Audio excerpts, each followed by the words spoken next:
1, 2, 3.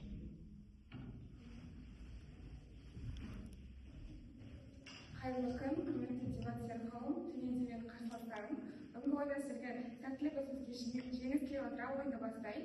Мен үкімет тарапының лидері Жаңғабыл Айымова. Бүгінгі бізге берген қарар балалардың денсаулығы үшін ата-аналарды жауапкершілікке тарту қажет деп есептеймін. Ең алдымен сөзімді дефинициядан бастасам, бізде бала денсаулығы дегеніміз не? Бала денсаулығы дегеніміз ол біздің баланың тек физикалық жай-күйі емес, оның сондай-ақ моральдық және психикалық күйі, яғни оның психологиялық тұрғыдан тұрақты болуы, яғни өзінің жайлы сезінуі, оның барлығы осы баланың денсаулығына келеді. Одан кейін бізде жауапкершілікке тарту дегеніміз не? Жауапкершілікке тарту ол бізде адамның өзінің жасаған әрекеті үшін заң, мораль немесе қоғамдық нормалар негізінде жауап беруі. Ол бізге мысалға алғанда ескерту болуы мүмкін, айып болуы мүмкін, немесе бір қоғамдық жұмыстарды жасауға міндеттеу болуы мүмкін. Ең алдымен өзімнің аргументтеріме көрсетсем, бірінші аргументім ол бізде ата-ана жауапты тұлға. Яғни бала, кішкентай балалар, біз балаларды қандай балалар деп аламыз? Бұл жағдайда біз 10 жастан 18 жасқа дейінгі, яғни кәмелет жасына толмаған балаларды қарастырамыз. Яғни осы балалар бізде қоғамдағы ең осал тұлға болады. Яғни олардың өздерінің бір шешетін үлкен жауапкершілігі жоқ, яғни өз денсаулығына, өзіне қатысты мәселелерді шеше алатындай құқығы болмағандықтан, олар бізде осы қоғамдағы ең осал тұлға болып келеді. Және де осы ата-аналары олар үшін жауапты, олар үшін міндетті, яғни оларды қорғауға, қолдауға, олардың жай-күйін ескеруге, яғни олар туралы уайымдауға ата-ана бізде міндетті, яғни жауапты болып келеді. Сол себептен балалардың денсаулығы үшін ата-ана жауапты.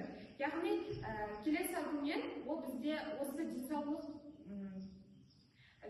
баланың денсаулығынан пайда болған зардапты шегетін де бізде ата-ана болып келеді. Яғни осының салдарын көретін баласы бір ауру болып қалса, бір ауруға ұшыраса, немесе мысалға алғанда өзінің психологиялық жағдай өзін жоғалтып алса, яғни немесе физикалық бір жарақат алған болса, осының барлығында көретін бізде кімдер, яғни ата-аналар. Олар осы балдарын емдеу керек, оларды аяққа тұрып кетуін қарау керек, яғни осы барлық пайда болатын денсаулыққа қатысты салдарды шегетін бізде ата-ана болғандықтан, осы ата-аналар денсаулығы үшін жауапкершілікке тартылуы қажет. Енді келесі айта кететін жай, ол бізде қазір кезде бізде өте көптеген ДЦП, ЗП деген сияқты аурулар бар. Яғни бұл баланың бастапқы кезеңінде, яғни жатырда жатқан кезінен бастап пайда болатын аурулар, яғни бұл ненің әсерінен пайда болады? Бұл немесе жүкті ананың түрлі соққыларға, немесе түрлі зиянды нәрселерді қолдануынан, қарауынан, телефонды көп қарауынан пайда болады. Яғни бұл жерде бұл ауру кімнің әсерінен пайда болып тұр? Ата-ананың әсерінен пайда болып тұр. Яғни осындай аурулар пайда болған кезде біз жауапкершілікті бірінші кімді тарту керекпіз? Ата-ананы тарту керекпіз. Себебі олар осындай жауапкершілікке толы үлкен маңызды істі жасап тұрғаннан кейін, яғни олар осы баланы дүниеге алып келу деген сияқты үлкен маңызды мәселені қабылдап тұрғаннан кейін, осы іс-әрекетке олар көп үлкен жауапкершілік алулары қажет.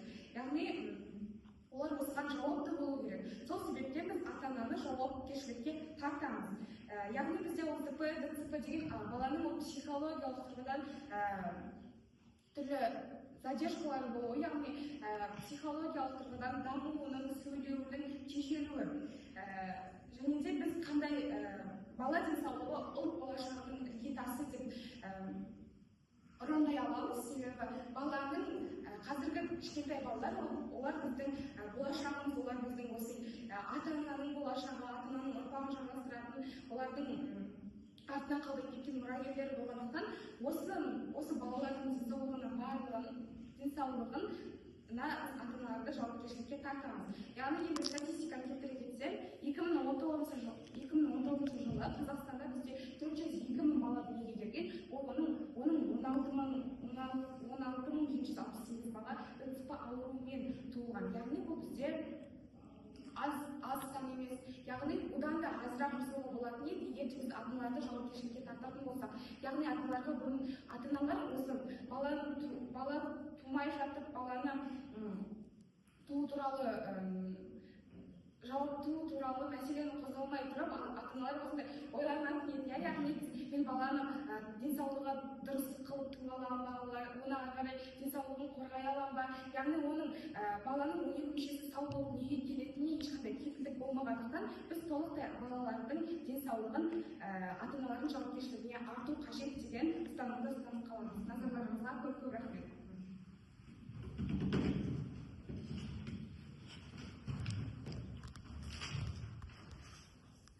Қайырлы күн, барша дебаттер қауым. Мен есімім Зильхан, оппозицияның лидері болып табыламын.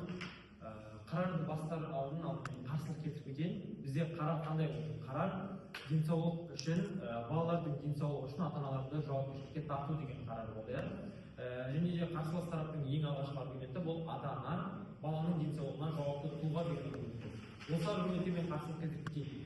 Біздер білеміз, шынымен де ата-ана баланың денсаулығы үшін жауапты тұлға екендігін, бірақ та баланың басқа да кейбір факторлар бар әсер ететін, оның барлығына ата-ана бірдей жауап бере алмайды. Бұл біріншіден, екіншіден, бұл міндеттемелерді өзінің мойнына алатын тек қана ата-ана емес, мемлекет бар екенін ұмытпаған жөн. Яғни кейбір қажеттіліктерді ата-ана ғана емес, көп жағдайда мемлекет ұсынып отырады. Сосын бізде келесі тағы бір осындай аргумент болды, денсаулығы үшін ата-аналарды жауапкершілікке тарту керек деген.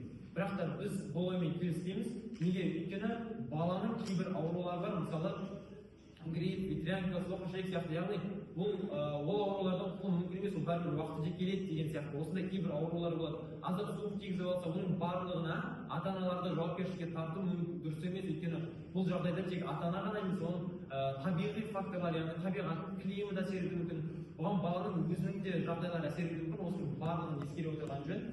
Әрбір осындай ауру үшін ата-ананы жауапкершілікке тарту бұл дұрыс емес. Енді өзіміздің тарапқа оралайық, яғни біз не үшін ата-аналарды жауапкершілікке тартпаймыз деген. Бұған бірнеше себеп бар. Бұл бірінші аргументі, бұл кешенді себептер. Яғни баланың денсаулығына әсер ететін басқа да факторлар. Біріншіден ол әлеуметтік жағдай болуы мүмкін, білім беру, медициналық, яғни өзінің денсаулығын қамтамасыз ету сияқты бұл жағдайлардың барлығында ата-аналар бірдей әсер ете алмайды. Өйткені ата-аналар ол өзінің өмірі бар, және де баласының өмірі бар. Мемлекеттен алып отырған ақшаны ол өзіне және ата-анасына барлығына бірдей жеткізіп, баласына бірдей жеткізіп отыра алмайды. Осының нәтижесінде балада осындай ата-анада осындай мәселелер туындауы мүмкін. Осылайша ата-аналар баланың денсаулығына немесе басқа да оның жеке факторларына тікелей әсер ете алмайды. Келесі аргумент бұл жазалау шешім емес деген аргумент айтып келеді.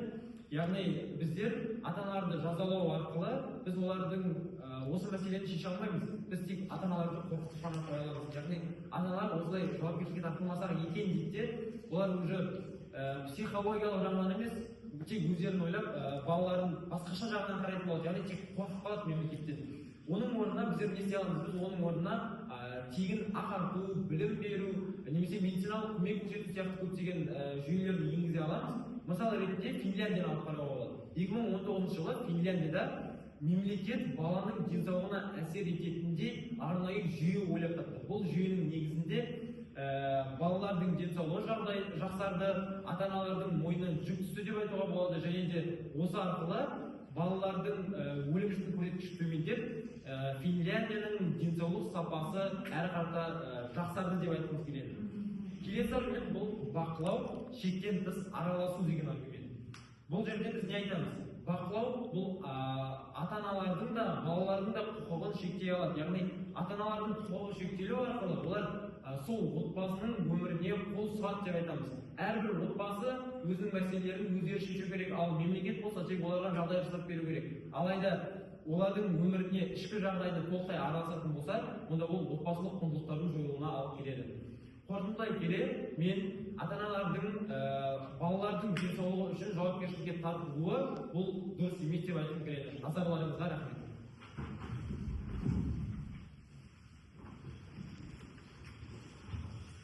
Мен үкімет тобының спикері Ғалымжан боламын. Мен өз сөзімді қарсылықтан бастасам, жаңа Бекман мырза айтып кетті де, ата-ана ол өз өмірін сүру керек дейді. Ол бала 1 жастан 18 жасқа дейін кәмелеттік жасқа толмаған бұл бала болып есептеледі. Сондықтан бала үшін әрқашанда ата-ана жауапты. Қандай жағдай болмасын, өз өмірін сүреді ата-ана әрине, бірақ бірінші орында өзінің баласын да қою керек деп ойлаймын. Сол себепті сіздердің бұл аргументтеріңізге біздер келісе алмаймыз. Ол өйткені бала. Біз баланың жауапкершілікті 18 жастан бастап жауапкершілігін баланың өзіне беруімізге болады. Екінші сіздердің аргументтеріңіз бұл жазалау шешімін істейсіздер. Мысалы, мемлекетте жалпы Қазақстанда қаншама бала бар.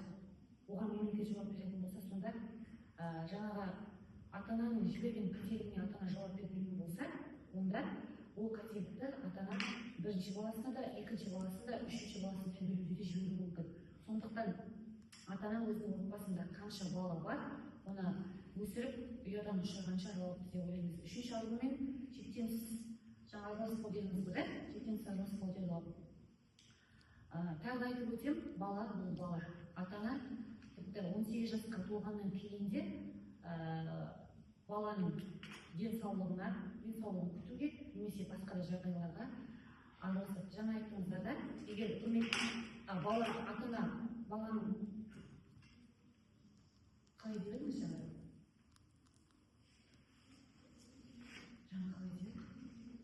Шектенсіз араласпау деген жаңа баланың өміріне араласпайтын болсаң, жаңа отбасы құндылықтар сақталмай қалады деген сияқты пікір айтты ғой. Ол отбасы құндылығына не жатады бұл жерде? Отбасы құндылығына отбасындағы белгілі ұстанатын салт-дәстүрлер, үлкенді сыйлау, құрметтеу, отбасындағы татулық жатады. Ал денсаулықты сақтау бұл жерде отбасы құндылығына жатады. Әрине бұл ата-ананың міндетіне деп ойлаймын. Енді өзімнің аргументтерімді келтірсем, біздер жалпы баланың денсаулығы үшін ата-ана тікелей жауапты деп ойлаймыз. Өйткені бұл ата-ананың тікелей міндеті. Балалардың денсаулығына жауап бере алмайды, өйткені олардың дұрыс тамақтануы, вакциналауы, салауатты өмір салты барлығы ата-ананың шешіміне тәуелді. Егер отбасында ата-ана менің жауапкершілігім жоқ деп балаларды дүниеге жаңа сәбиді вакцинадан немесе басқа да екпелерден бас тартып, тек қана оған үкімет жауап беретін болса, әрине онда елімізде вакцинаны алудың салдарынан көп бала ауруы дүниеге келуі мүмкін. Соның салдарынан вакцинаны алуының себебінде көптеген Қазақстанда балалар ауруы дүниеге келіп те жатыр. Екінші жаңада аргумент бұл жауапкершілік, жалпы ата-ананың жауапкершілік бұл сақтыққа итермелейді. Оны деген сөз, егер ата-аналар заң жүзінде жауапты болса, онда олардың егер мен балама жауапкершілікпен қарамасам, заңды түрде жауап беремін деген аржағында ой тұрады да, балалардың дені сау, саналы ұрпақ болуына атсалысады деп ойлаймын. Себебі қазіргі бала бұл ертеңгі қоғамның тұлғасы, қоғамның бетке азаматы болу үшін денсаулық керек. Сол себепті ата-ана заңды түрде жауап беретіндіктен менің балама жауапкершілікпен қараймын деп ой болады деп ойлаймын. Сонымен қатар жаңа сіздер айтып жатсыздар ғой, оған ата-ана жауапты емес, жауапкершілікпен қарамайды деп. Мысалы, қарапайым болған отбасындағы ерте жастан темекіге тәуелділігін алайық, немесе зиянды заттар нашақорлыққа келеді де есірткіге тәуелділігі. Міне оған кім жауапты? Әрине ең бірінші қадағаланған ата-ана жауапты. Сондықтан егер осындай жауапсыздық, жауапкершілік ата-анада болмаса, ертеңгі қоғам, ертеңгі бала қандай болатыны белгісіз. Тыңдағандарыңызға көп рахмет.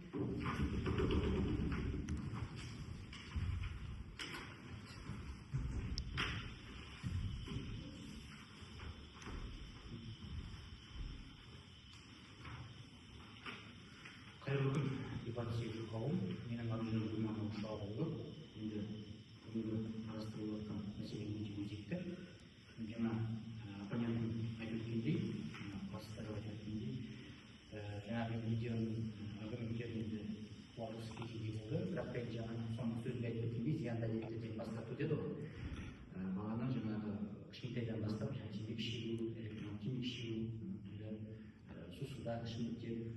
Егер де мемлекет оның барлығын ойласа, оны жалпы алып тастау керек. Яғни мемлекетке жаңағы ценз дейді ғой, оны магазиндегі дүкендерден қазіргі таңда елімізде ауылдарда кең ауқымда алып келе жатқан нәрсе жаңағы ішімдіктен бас тарту мәселесі де қолданып мәселелерді қозғау керек. Бұл тек қана ата-ана мақсат бастауға болмай, қатаң бақылауға алу керек деп ойлаймын. Келесі. Енді мына жерде менің лидерім айтатындай түрлі аргументтер келтірді, кешенді себептерді жазалау шешім емес, мен оны қолдаймын.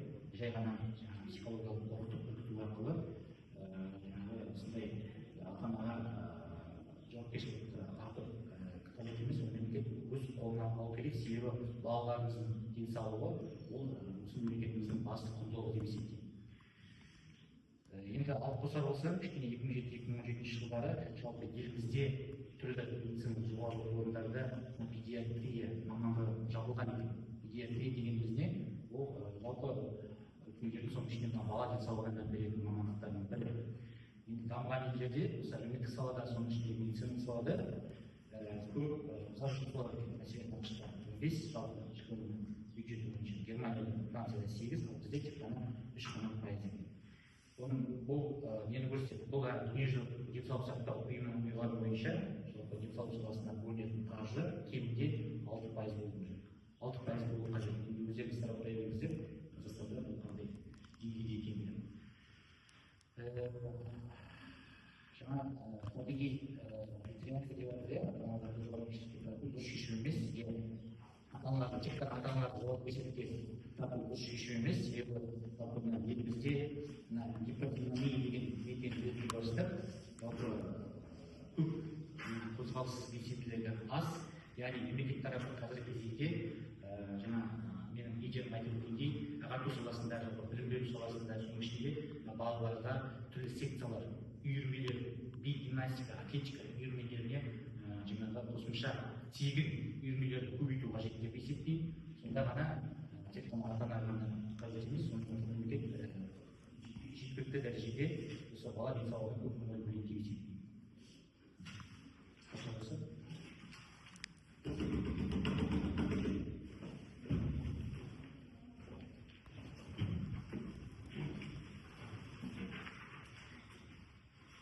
Жақсы, сұрақтан бастайық.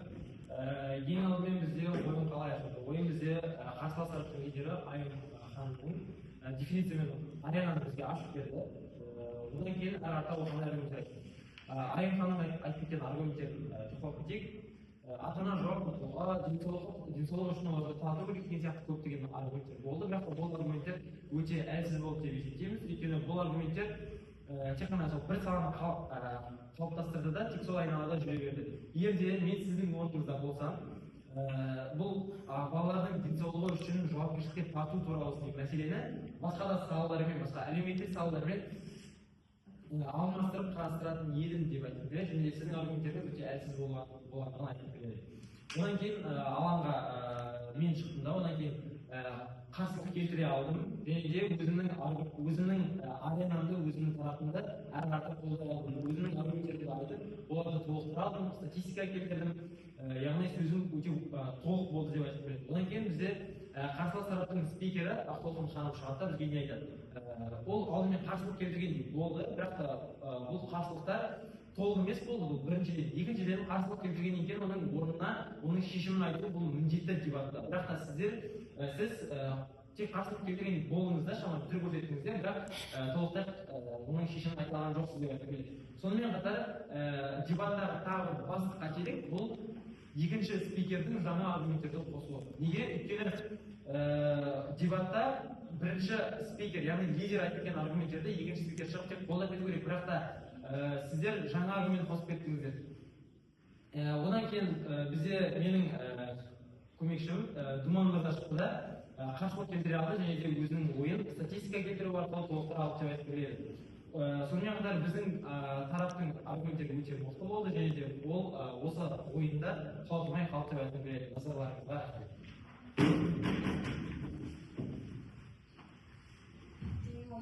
Сараптамаға көшсем, бізде оппозиция тарапы шығады, бізге не айтады, бізге ойында қайталап береді, яғни ойынды бәріміз көріп отырмыз, қалай болғанын бірақ бізге соны қайтып айтып береді. Және де ол бізде АПФ форматының дұрыс меңгермегендігін көрсетеді. Яғни біз бұл жерде екінші спикердің атқаратын міндетін ол дұрыс түсінбегенін байқаймыз, яғни соның кәсібін не пайдаланып олар яғни ойды дұрыс ойламаған деп қарастырамыз. Енді мен әлем бойынша факторлар. Бірінші ол бізде оппозиция әлемінде бізде не ол бізде баланы ата-ана емес мемлекет қарау керек, мемлекет өзінің қадамалық алу керек дейді де, бізде екінші спикер бұл маңызды шығарда біз не айтады, ол мемлекетке дұрыс қаражат бөлінбеген, бізде мемлекетте тек қана 3% норма бойынша 6% болу керек дейді да, бізге нені айтады, олар өздеріне қарсы шыққандығын айтады. Яғни бізде бірінші лидер шығарда баланы мемлекетке лақтырып тастайды, екінші спикер шығарда бізде мемлекеттің қаражат жеткіліксіздігін көрсетеді. Яғни олар өздеріне қарама қайшы келіп өздерінің шенексін былайша айтқанда мойындап тастайды деп айта аламыз. Ал біздің үкімет әлемінде бізде қалай болып жатыр? Бізде яғни ата-ананың жауапкершілік ала отырып, оның қоғам қандай мүмкіндікке ие болатындығын біле аламыз. Яғни ата-ана жауапкершілікке ала отырып, бізде қоғамда түрлі ауыратын балалардың, түрлі ауруға шалдыққан балалардың азаятындығын, яғни түрлі жасөспірімдер арасындағы түрлі нашақорлық, түрлі никотин деген сияқты жаман нәрселерге тәуелділіктің азаятындығын көріп отырмыз. Яғни одан кейін біз нені қарастырамыз? Біз баланы біздің мемлекетіміздің болашағын, яғни баланың болашағын ретінде жақсы қарау қажеттілігін, жақсы қарау маңыздылығын түсінеміз. Яғни енді қарап отырсақ, балалар үшін біздің әлемде өмір сүру ыңғайлырақ болады, біздің әлемде өмір сүру тиімдірек болады. Себебі олар бұл әлемде қауіпсіздікке ие, ата-ананың махаббатына ие, яғни бұл түрлі жаман факторлардан алыс екенін көре аламыз. Ал бұл әлемде бала екі жақта мемлекет пен ата-ана арасында қай жаққа барарын білмей қалып, екі жақта шатасып қалатынын көреміз. Яғни енді төрешімізді өзіміз шешетіндей біздің әлемде бала үшін тиімдірек, жақсырақ, яғни біз осы тұста оппозиция тараптан басым түстік деп толықтай есептейміз. Тыңдарыңызға көп рахмет.